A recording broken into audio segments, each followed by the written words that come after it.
Ce qui s'est passé ces dernières 48 heures, ces 24 dernières heures, c'est que les États-Unis se sont essentiellement concentrés sur la ville de Bandar Abbas.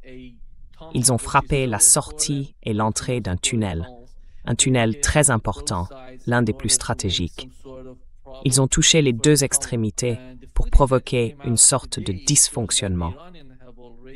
Les images diffusées aujourd'hui montrent que les Iraniens ont déjà commencé à rouvrir le tunnel. Un autre point visé, ce sont les ponts. L'objectif, c'est d'isoler la ville de Bandar Abbas. Tout le monde sait que cette ville a une importance stratégique particulière pour le programme naval iranien ou pour la base navale iranienne située dans le sud du pays.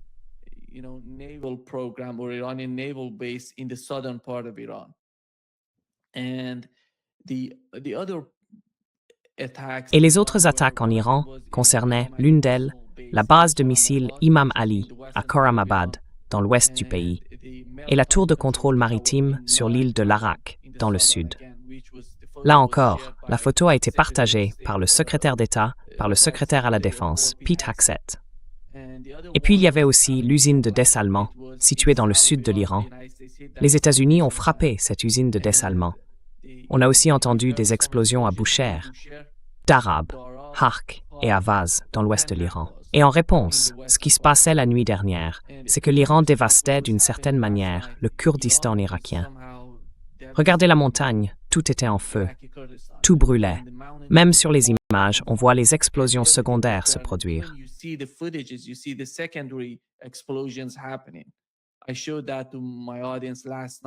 J'ai montré ça à mon public hier soir. J'ai fait une vidéo à ce sujet. Et ça veut dire qu'ils frappent les dépôts de munitions au Kurdistan irakien. C'était l'un d'eux. Et aujourd'hui, pendant qu'on parle, les missiles, ici vous voyez le ciel en Jordanie, on voit au moins 8 ou 9 missiles en Jordanie. Ils ont touché plusieurs cibles là-bas et tout est en train de brûler en Jordanie.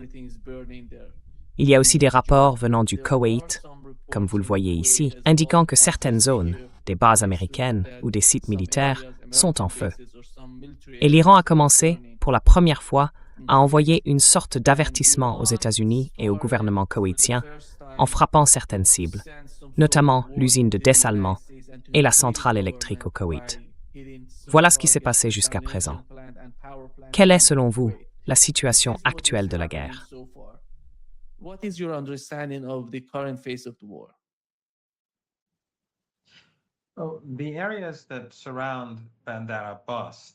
Les zones autour de Bandar Abbas, le port de Bandar Abbas, tout ça, ce sont des sites civils qu'ils ont bombardés, des ponts ordinaires, des tunnels, et toutes les personnes tuées, sans exception, étaient des habitants.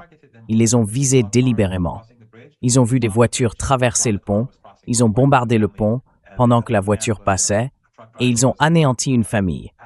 Un homme, un chauffeur de camion, traversait le pont, ils l'ont bombardé. Donc, les pilotes américains ou ceux qui tirent les missiles cherchent à tuer des gens ordinaires quand ils lancent ces attaques.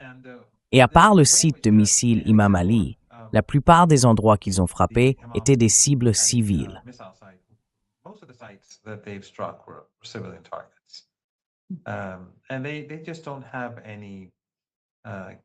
Et ils n'ont tout simplement pas la capacité de causer des dégâts importants à l'armée iranienne, parce que cette armée est bien protégée, comme on l'a déjà expliqué à plusieurs reprises. La tour de contrôle que Hegseth a montrée, c'était une tour civile, qui n'avait rien à voir avec l'armée. Mais ces gens-là aiment détruire par pure rancune. Ils veulent faire du mal à l'Iran. Ils veulent faire du mal au peuple iranien. Ils veulent démoraliser le peuple iranien. Ils ont frappé des usines de dessalement. Et si l'Iran, après beaucoup de patience, a commencé à frapper à son tour des usines de dessalement au Koweït, c'est pour deux raisons. D'abord parce que le Koweït a été, en ce moment, le pays le plus complice dans les attaques contre l'Iran, c'est le Koweït.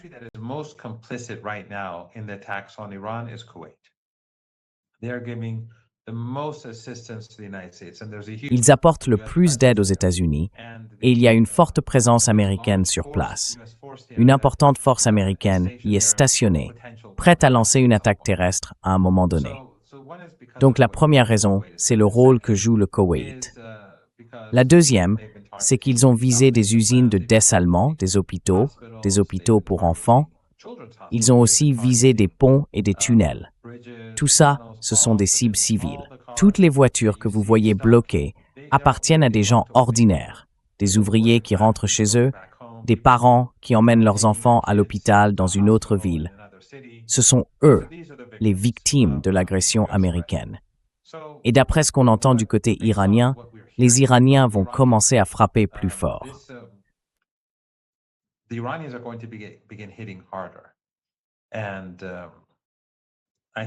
Et je pense que, de plus en plus, ils vont commencer à viser les infrastructures critiques. Parce que les Américains frappent les infrastructures critiques iraniennes. Et les Iraniens veulent s'assurer qu'ils ne s'en sortent pas comme ça. Il faut se rappeler que l'Iran n'a pas commencé la guerre. L'Iran n'a pas relancé la guerre. L'Iran n'a pas initié l'escalade. Mais l'Iran l'a dit à plusieurs reprises. Et je l'ai moi-même répété pendant les 40 jours de guerre. La guerre du Ramadan. Je suis sûr que vous vous en souvenez. J'ai dit à maintes reprises que si cette guerre s'intensifie, ces pays seront détruits. Ce sont de tout petits pays. Ce sont des déserts. L'Arabie saoudite est grande, mais c'est aussi en grande partie un désert. Tous leurs atouts stratégiques sont juste en face de l'Iran. Et puis, vous savez, quelqu'un disait qu'ils veulent construire des pipelines. Franchement, même s'ils en construisent, ça prendra des années.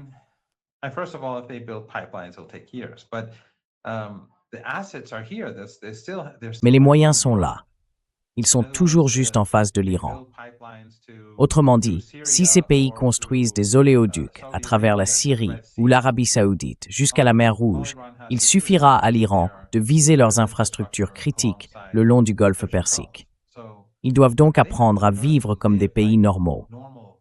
Il n'y a pas de solution pour eux s'ils continuent à être des proxys des États-Unis, en laissant Washington utiliser leur territoire pour tuer des Iraniens, leur espace aérien pour en assassiner, pour en détruire. Le pays a été visé au niveau de ses usines de dessalement, comme ça a encore été le cas la nuit dernière en Iran. Donc je pense que d'ici 2 ou 3 jours, on va voir les Iraniens frapper plus fort et rendre la situation plus douloureuse pour les États-Unis et pour les régimes qui hébergent leurs forces. On entre maintenant dans la phase critique. L'Iran frappe les Américains très durement. Iran is hitting the Americans very hard. It's been doing so for the last 6-7 days. Ça dure depuis 6 ou 7 jours maintenant. Les missiles iraniens sont très précis, bien plus qu'avant. Leur renseignement est excellent. Et les Américains ont subi de lourdes pertes, même s'ils essayent de les dissimuler.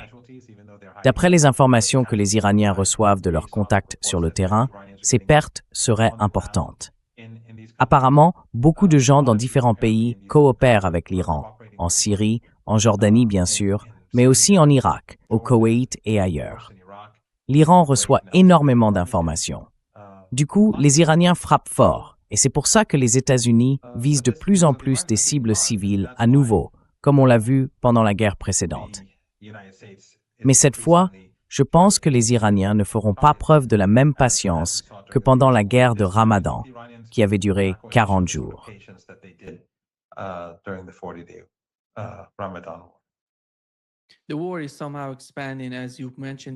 La guerre est en train de s'étendre, d'une manière ou d'une autre. Comme vous l'avez dit, il n'y a aujourd'hui aucun pays, ni dans le Golfe, ni en dehors du Golfe Persique, qui n'ait pas été touché par des missiles iraniens.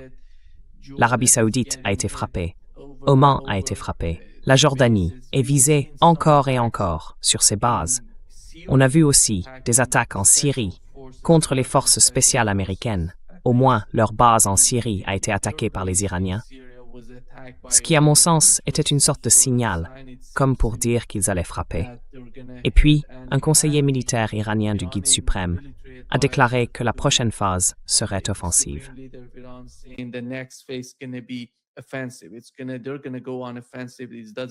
Ils vont passer à l'offensive, peu importe la frontière politique. Ce qui compte, c'est qu'ils accueillent des forces américaines et qu'il y a des armes qu'ils utilisent contre l'Iran. C'est pour ça qu'ils vont attaquer. Et Et c'est la prochaine phase. Vous pensez qu'on se rapproche vraiment de ce genre de guerre totale entre les deux camps?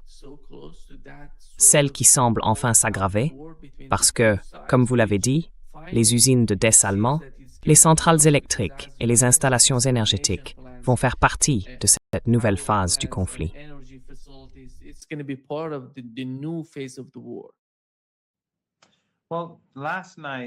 Eh bien, hier soir, le général Mohsen Rezaei, le conseiller militaire du guide, est passé à la télévision et a donné une interview à l'un des journalistes de la radio et de la télévision d'État iranienne.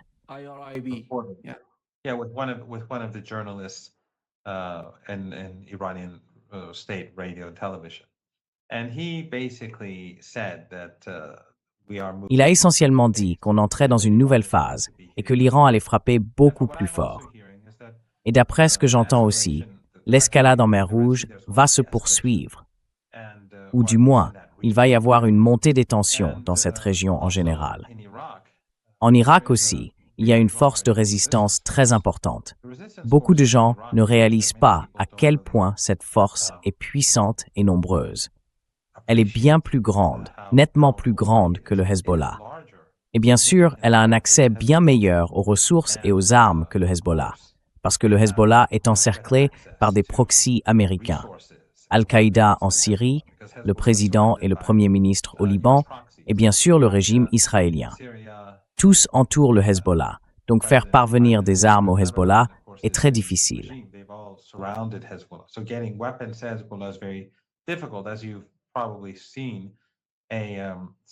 Comme vous l'avez sans doute vu, certaines armes destinées au Hezbollah ont été interceptées par le régime d'Al-Qaïda en Syrie.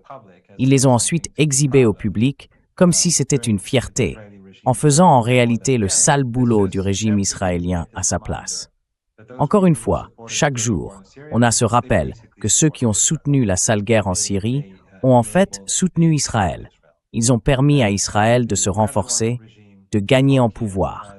Et le régime d'Erdogan, en Turquie, a fait plus pour aider Israël que n'importe quel autre pays de notre région, à cause de la destruction qu'il a provoquée dans son propre pays.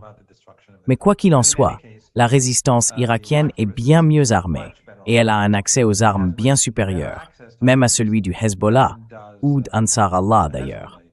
Et on l'a vu lors des funérailles dans les villes saintes de Najaf et de Karbala, avec les millions de personnes qui y ont participé, sous une chaleur d'environ 50 degrés.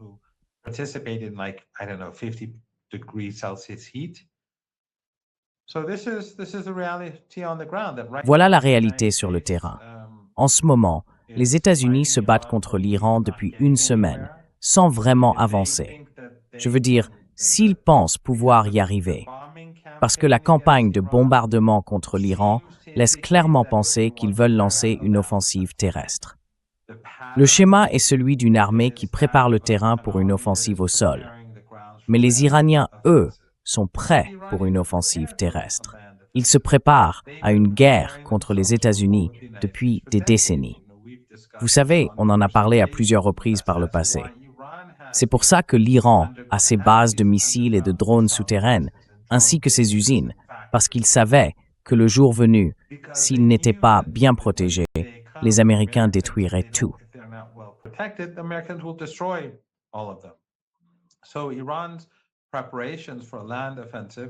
Donc, les préparatifs de l'Iran pour une offensive terrestre tiennent compte de tous ces éléments. Les installations iraniennes sont profondément enfouies, bien protégées, sous terre. L'Iran n'a pas d'entrepôt de drones ou de missiles à la surface. Tout est bien à l'abri. S'ils doivent tirer quoi que ce soit, ils le sortent de leur zone protégée. Et certaines de leurs armes sont dispersées, justement pour que les Américains ne puissent pas les frapper et les détruire efficacement. À l'heure où l'on parle, après une semaine de combat, les Américains n'ont obtenu aucun succès. S'ils lancent une offensive terrestre, les Iraniens les attendent. Ils les laisseront prendre un peu de terrain, puis ils les frapperont de partout. Et avec le temps qu'il fait en ce moment, pour moi, ce serait complètement insensé de la part des Américains de mener une telle attaque.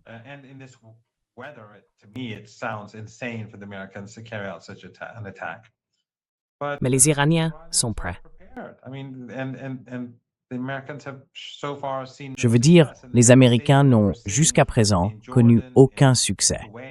Et la dévastation qu'on voit en Jordanie, au Koweït, à Bahreïn et maintenant aussi à Oman vient de leur imprudence à accepter les exigences des États-Unis sous la contrainte et à les aider. Même si c'était sous la contrainte, ça les a quand même mis sur la liste parce que l'Iran ne permettra pas que le territoire de ces pays soit utilisé contre lui. Donc pour l'instant, les États-Unis ont échoué. Mais l'Iran, lui, n'a pas élargi la portée de ses missiles, ni la liste de ses cibles, pour y inclure des infrastructures critiques. Et jusqu'ici, les alliés de l'Iran sont restés relativement discrets. Ils se préparent, tout comme l'Iran le fait.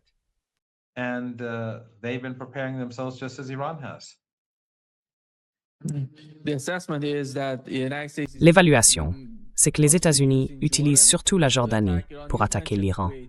Vous avez mentionné le Koweït, mais si on met le Koweït de côté, quel pays participe et coopère le plus avec les États-Unis après le Koweït?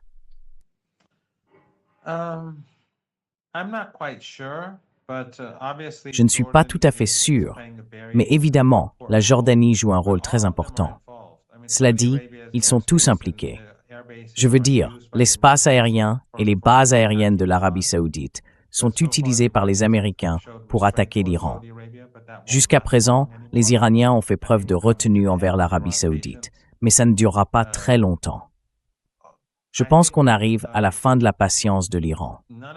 Je sais qu'aucun d'entre eux ne s'est abstenu de coopérer avec les États-Unis. Mais je pense qu'il y a plusieurs facteurs que l'Iran prend en compte avant de commencer à frapper les bases américaines. Mais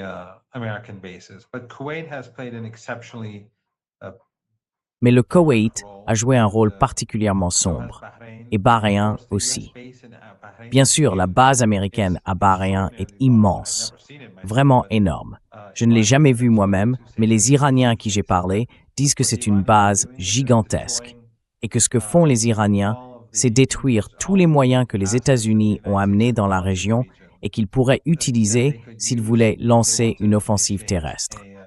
Donc, tous les missiles et les drones iraniens sont toutes les attaques de missiles et de drones sont soigneusement conçues pour détruire, morceau par morceau, la machine de guerre américaine.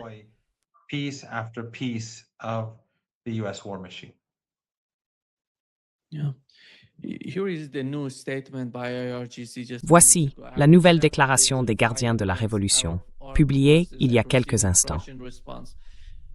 Après plusieurs jours de combat contre nos forces armées, et après avoir subi des ripostes écrasantes face à l'agression de Trump, et constatant que les forces armées iraniennes étaient devenues bien plus puissantes qu'au premier jour de la guerre, il a choisi, au lieu d'accepter honorablement la défaite et de reconnaître ses erreurs répétées, une nouvelle approche.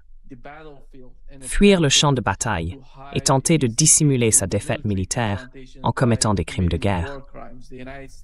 Les États-Unis ont essayé de redorer leur position en menant des attaques destructrices contre des hôpitaux, des ponts, des voies ferrées, des aéroports, des ports, des centres de télécommunications et d'autres cibles encore, tuant des civils au lieu de se battre sur le champ de bataille comme de vrais soldats.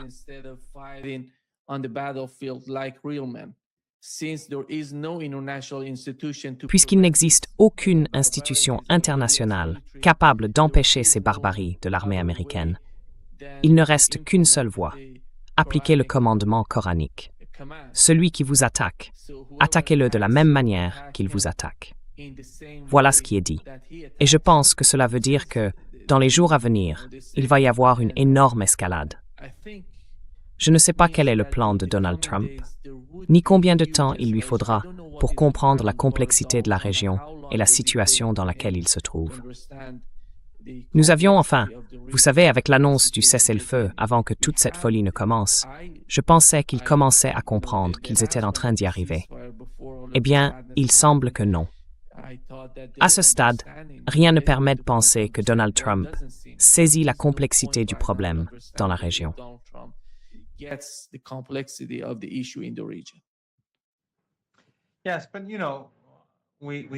Oui, mais, vous savez, on en a déjà parlé plusieurs fois.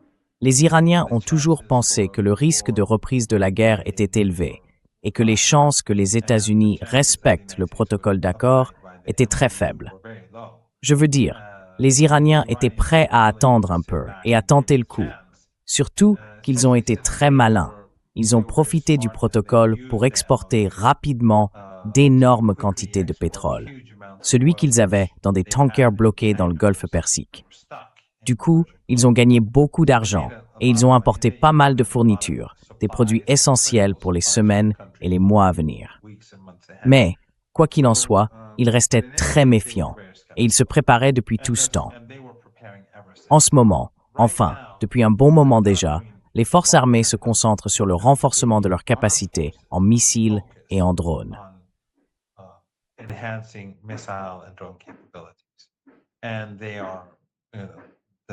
Ils produisent aujourd'hui d'énormes quantités de missiles de différents types, de drones de toutes sortes, et ils agrandissent leurs bases souterraines. L'armée concentre désormais ses efforts là-dessus, aussi bien les gardiens de la Révolution que l'armée régulière. Et ça porte ses fruits. Les Iraniens disposent maintenant d'immenses stocks de missiles et de drones de toutes catégories, et ils peuvent continuer comme ça très très longtemps. Mais puisque les États-Unis persistent à commettre des crimes de guerre, à frapper des hôpitaux, des usines de dessalement, à tuer des civils, à bombarder des ponts et des tunnels, les Iraniens disent « ça suffit ». D'après le verset coranique, c'est une riposte. Autrement dit, les Iraniens ne veulent pas faire ça. Ils ne l'ont pas commencé. Ils ont attendu longtemps, tout comme ils n'ont pas déclenché la guerre. Je sais que beaucoup de gens disent que l'Iran devrait mettre la morale de côté. Mais la différence entre eux et nous, c'est justement la morale.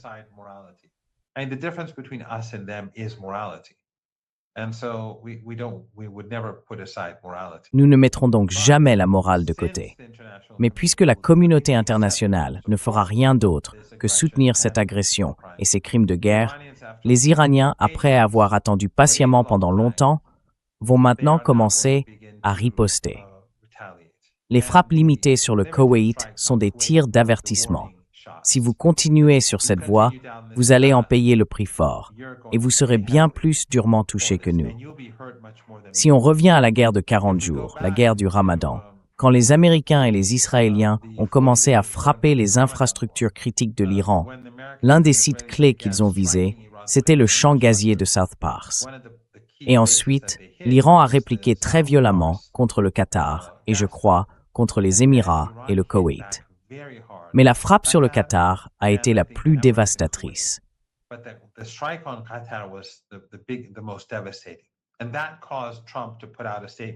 Et ça a poussé Trump à publier un communiqué disant « ça n'arrivera plus ». Donc cette riposte, ou cette menace de riposte, c'est en fait un moyen de forcer les Américains à arrêter de viser des gens ordinaires. Je veux dire, les Américains sont vraiment... Enfin, c'est la dissuasion de l'Iran, parce que l'Occident, lui, soutient le génocide.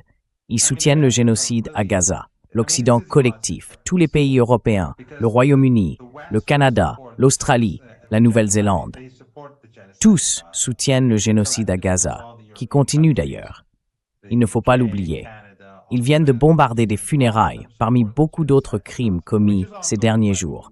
L'un d'eux, c'était le bombardement d'un enterrement où 9 personnes ont été tuées, je crois, pendant la cérémonie.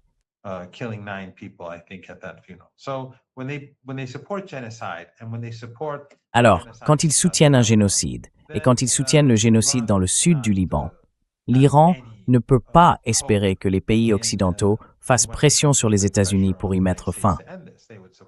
Ils le soutiendraient? L'OTAN le soutient? Pas un seul pays de l'OTAN ne le condamne. Même la Turquie ne condamne pas les États-Unis. Et c'est là qu'on voit à quel point l'OTAN est inhumaine. Donc les Iraniens, pour créer une forme de dissuasion, disent « D'accord, on a été patient, mais maintenant, on va riposter ». Ils ont mené des frappes limitées au Koweït pour leur faire comprendre que ça va vraiment arriver s'ils ne changent pas de cap. Et d'après ce que je comprends, si rien ne change, les Iraniens frapperont beaucoup plus fort en visant des infrastructures critiques.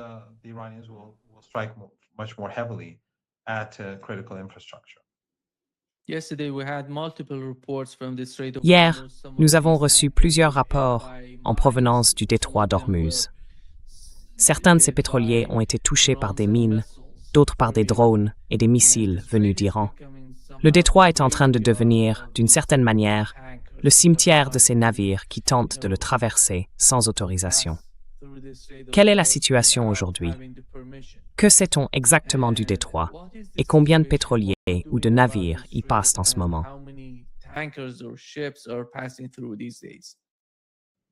Well, basically, what the Americans did during the MOU.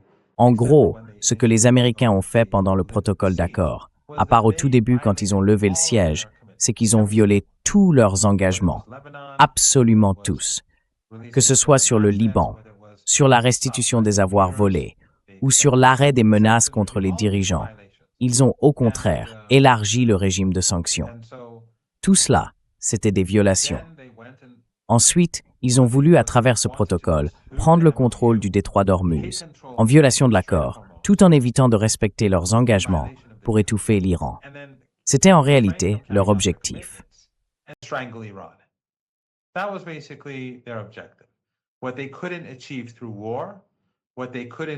Ce qu'ils n'ont pas réussi à obtenir par la guerre, ni par le siège, ils ont voulu l'obtenir par la tromperie.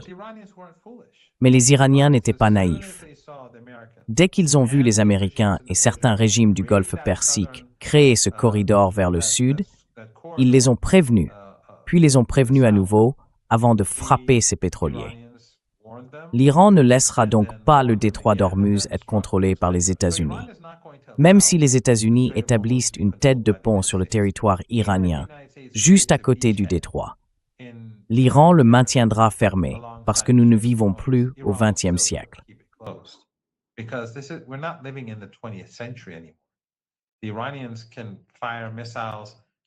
Les Iraniens peuvent tirer des missiles à des centaines, voire bien plus d'1 millier de kilomètres du détroit d'Ormuz et faire tout ce qu'ils jugent nécessaire. Les Américains semblent penser que s'ils prennent les côtes, alors tout est fini. Non, rien n'est fini. La seule chose qui changera, c'est que les soldats aux côtés des Iraniens deviendront de nouvelles cibles pour l'Iran, tout près de chez eux, et donc beaucoup plus faciles à gérer. Le détroit d'Ormuz restera sous contrôle iranien. Les Iraniens ont été très clairs là-dessus. Ça ne changera pas, ni maintenant, ni plus tard.